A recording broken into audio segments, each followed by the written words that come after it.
ಈಗ ಈ ಶಕ್ತಿ ಯಾವ ರೀತಿಯಾಗಿ ಕೆಲಸ ಮಾಡುತ್ತದೆ? ವಾಕ್ಯ ಭಾಗದಲ್ಲಿ ಎಲ್ಲವೂ ಸಮೇತ ನಂಬಿಕೆಯಿಂದಲೇ ಕೆಲಸ ಮಾಡ್ತವೆ. ಅದೇ ರೀತಿಯಾಗಿ ಈ ಶಕ್ತಿ ಸಮೇತ ನಂಬಿಕೆಯಿಂದಲೇ ಕೆಲಸ ಮಾಡುತ್ತದೆ. ಆದರೆ ನಂಬಿಕೆ ಜ್ಞಾನದ ಮೇಲೆ ಆಧಾರಿತವಾಗಿರುತ್ತದೆ. ಒಬ್ಬ ವ್ಯಕ್ತಿಗೆ ಒಂದು ವಿಷಯದಲ್ಲಿ ಎಷ್ಟು ಜ್ಞಾನವಿರುತ್ತದೋ ಅಷ್ಟರ ಮಟ್ಟಿಗೆ ಆತ ಆ ಸೌಲಭ್ಯಗಳನ್ನು ಪಡ್ಕೊಳ್ಳಿಕ್ಕೆ ಅವಕಾಶವಿರುತ್ತದೆ. ಜಾಸ್ತಿ ಜ್ಞಾನವಿದ್ದರೆ ಜಾಸ್ತಿ ಉಪಯೋಗ ಮಾಡ್ಕೊಳ್ತಾನೆ, ಕಡಿಮೆ ಜ್ಞಾನವಿದ್ದರೆ ಕಡಿಮೆ ಜ್ಞಾನ ಉಪಯೋಗ ಮಾಡ್ಕೊಳ್ತಾನೆ. ಕೆಲವೊಂದು ದೃಶ್ಯಗಳಲ್ಲಿ ನೋಡಿರ್ತೇವೆ, ಒಬ್ಬ ಹುಡುಗ ಒಂದು ದೊಡ್ಡ ಕುಟುಂಬದಿಂದ ಬಂದಿರ್ತಾನೆ. ಆದರೆ ಬೇರೆ ಕಾರಣಗಳಿಂದ ಆತ ಆ ಕುಟುಂಬದಿಂದ ದೂರವಾಗ್ತಾನೆ, ಇಲ್ಲ ಆ ಕುಟುಂಬಸ್ಥರು ಆತನಿಗೆ ದೂರವಾಗ್ತಾರೆ. ಆತ ಒಂದು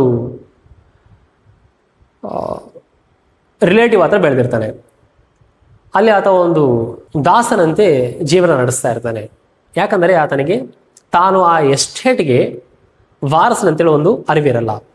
ಸೊ ಯಾವಾಗ ಆತನಿಗೆ ಆ ಅರಿವು ಬರುತ್ತದೋ ಆವಾಗ ಆತ ತನ್ನ ಒಂದು ಪೂರ್ವ ವೈಭವದಿಂದ ಅಲ್ಲಿ ಜೀವನ ಮಾಡ್ತಾನೆ. ಇದು ಸಮೇತ ಅದೇ ರೀತಿಯಾಗಿ. ಆಮೇಲೆ